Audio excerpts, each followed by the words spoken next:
Hello friends, मेरा नाम जूही बंसल है। तो आज हम स्टार्ट करेंगे सेकंड टॉपिक माइक्रो इकोनॉमिक्स का, जो कि है reason for why demand curve is downward sloping.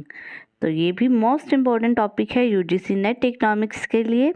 तो टॉपिक स्टार्ट करने से पहले जो भी मेरे चैनल पे न्यू है प्लीज़ सब्सक्राइब कर लीजिए, बेल आइकन को प्रेस कर लीजिए ताकि आपको लेटेस्ट वीडियो की अपडेट मिल सके।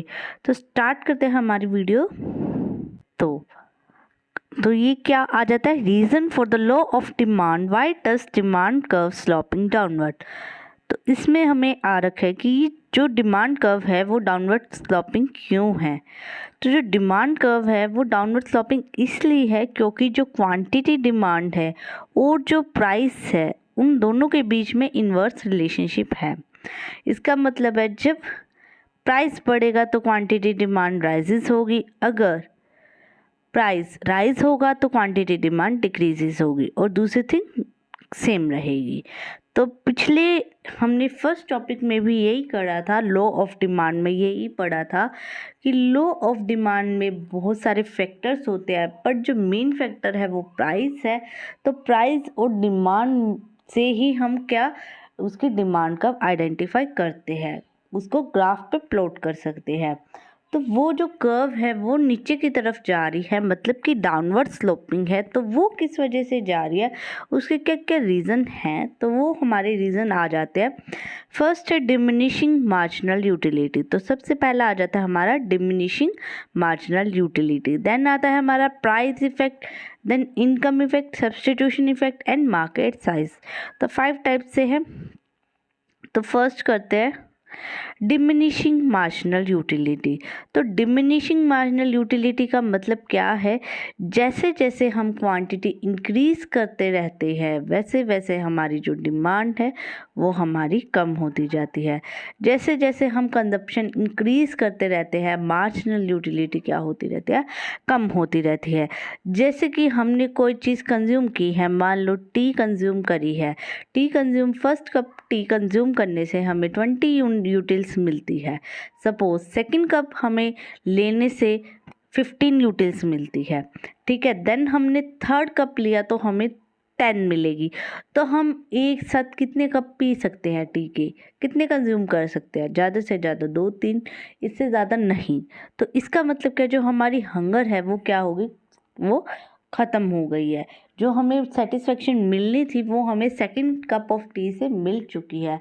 अगर हम अगेन एंड अगेन खाते जाएंगे, पीते जाएंगे, कंज्यूम करते जाएंगे तो जो हमारी मार्जिनल यूटिलिटी है वो डिमिनिश करेगी, मतलब डिक्रीज करेगी, ठीक है। वैसे ही चपाती है, अगर हमें एक चपाती है उसकी यूटिल्स कम है, सेकंड चपाती हमें और यूटिलिटी मिली, थर्ड से हमें और मिली, पर हम एक्सेस में जैसे जैसे खाते जाएंगे वैसे वैसे यूटिलिटी कम होती जाएगी, जिसकी वजह से जो हमारी मार्जिनल यूटिलिटी है कम होती जाएगी, जिसकी वजह से हमारी जो डिमांड है वो भी क्या होती जाएगी, कम होती जाएगी, और जो हमारी डिमांड कर्व है वो भी क्या होगी, डाउनवर्ड स्लोपिंग होगी, ठीक है। नेक्स्ट हम देखते हैं इनकम इफेक्ट। इनकम इफेक्ट कैसे क्वांटिटी डिमांड में चेंज लाता है। तो जब इनकम इफेक्ट क्या करता है, real income of a by change due to change, जैसे जैसे प्राइस चेंज होता है उससे जो बाय की रियल इनकम है उस पर इफेक्ट पड़ता है। सपोज जैसे कि हमने एप्पल परचेज करे हैं तो उसमें क्या हुआ, एप्पल के प्राइस कम होने लग रहे हैं, ठीक है। हमने 1 kg लेने हैं एप्पल, तो 1 kg लेने के बाद पहले हम वो मान लो 50 रुपीज़ में ले रहे थे हम 1 kg, ठीक है। 1 kg हमने 50 रुपीज़ में लिया, पर जो प्राइस है वो कम हो गए, 30 रुपीज़ हो गया। तो क्या हुआ, अब हम वही चीज़ 1 kg एप्पल वो 30 रुपीज़ में मिल जाएंगे और जो 20 रुपीज़ है वो बच जाएंगे, तो उसे क्या कहेंगे, हम रियल इनकम कहेंगे।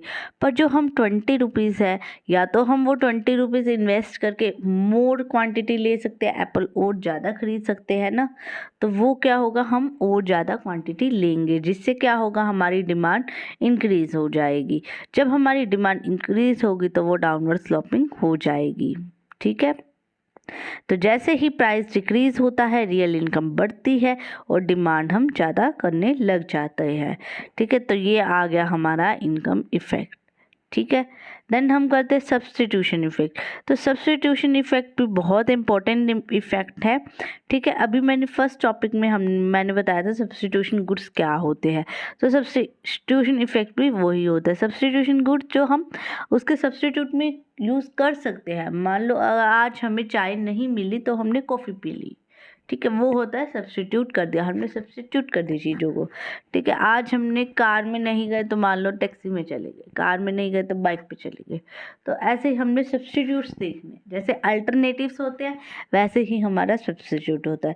तो सब्स्टिट्यूट इफेक्ट में क्या होता है, one commodity in place of another, मतलब हम एक कमोडिटी की जगह दूसरी कमोडिटी का यूज़ कर लेते हैं। सपोज अगर घर में मान लो हम दूध पीते हैं, दूध खत्म हो गया, थोड़ा सा रहेगा तो हमने चाय बना के पी ली, ठीक है, तो वो होता है हमारा सब्स्टिट्यूशन गुड्स। तो जब सब्स्टिट्यूशन गुड्स के प्राइस बढ़ेंगे तो ऑटोमेटिकली जो डिमांड है वो इफ़ेक्ट होगी। तो जैसे यहाँ एग्जांपल दी हुई है, ये देखिए यहाँ पे, rise in the price of coffee would cause substituting coffee with tea. Tea and coffee are a classic example of substitute goods, ठीक है। तो वो क्या कहते हैं, जैसे जैसे कॉफ़ी के प्राइस बढ़ेंगे तो हम क्या कर देंगे, कॉफ़ी को छोड़ के टी पे शिफ्ट हो जाएंगे। कैसे, मान लो हम कॉफ़ी पीते हैं पर जो कॉफ़ी के प्राइस है वो बढ़ते ही जा रहे हैं, तो हमने क्या किया, टी पे शिफ्ट हो गए। As tea seems relatively cheaper in comparison to coffee, it leads to downward sloping demand curve.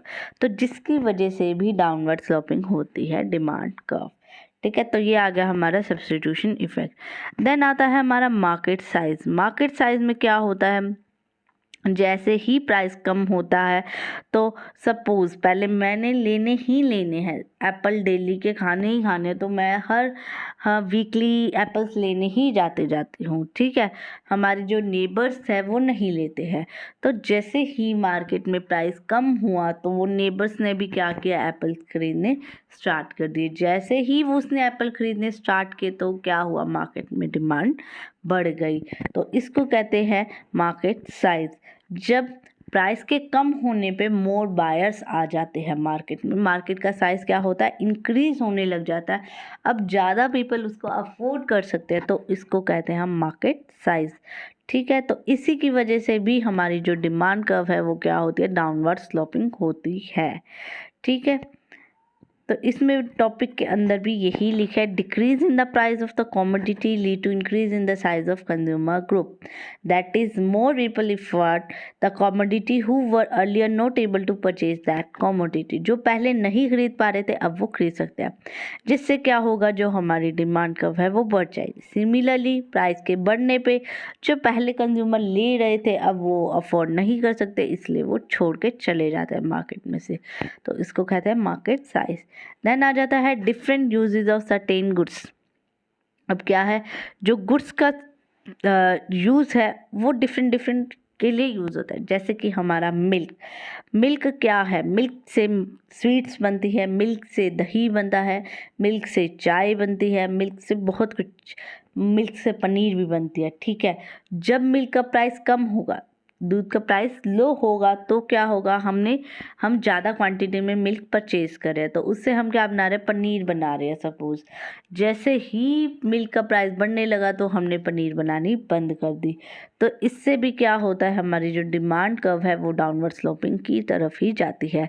जैसे कि इसमें हम डायग्राम ले सकते हैं, जैसे कि ये हमारी है, ये हमारी प्राइस है, ये हमारी क्वांटिटी है, ठीक है। जैसे जैसे प्राइस बढ़ता जाएगा, मान लो हमने 40 क्वांटिटी यहाँ पे है हमारे, ठीक है, प्राइस इतना है, ठीक है। जैसे ही हम पनीर वगैरह के लिए भी यूज़ करें, जैसे ही प्राइस बढ़ा, सपोज प्राइस यहाँ पे आ गया तो हमने डिमांड भी कम करके इतनी कर दी, तो जिससे क्या हुआ, हमारी डिमांड कर्व नीचे की तरफ चली गई, ठीक है। तो इसी वजह से ये हमारी जो डिमांड कर्व है वो डाउनवर्ड स्लोपिंग होती है।